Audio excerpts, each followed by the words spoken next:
العربية. ارجوك بلاش تستخدم اللي انت تفتح البانوراما بتاعتك او فتحة السقف وانت ماشي على طريق، علشان الهواء اللي هيقابلك هيأثر على الميكانيزم بتاع فتحة السقف. بيجي سؤال متكرر دايما في اغلب العربيات، يقولك فتح السقف تعمل معايا صوت، البانوراما بتعمل معايا صوت.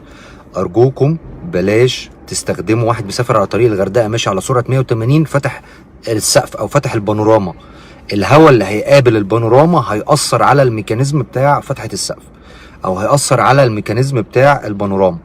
ارجوكم تيك كير من الموضوع ده، لان فعلا 90% من الاعطال اللي بتيجي من البانوراما او فتحات السقف بتيجي نتيجة اللي حضرتك بتستخدمها غلط.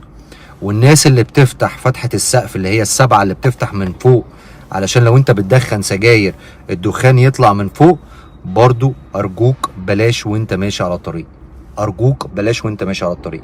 الكلام ده غلط، مش 90%، غلط 100%. ما ينفعش نفتح فتحة السقف واحنا مسافرين على طريق، ما ينفعش نفتح البانوراما واحنا مسافرين على طريق، لان اصلا المانيوال بوك بتاع العربية مكتوب فيه كده، لان 90% من المصريين اللي بيستخدموا عربيات ما بيقروش المانيوال بوك. فارجوك اقرا المانيوال بوك عشان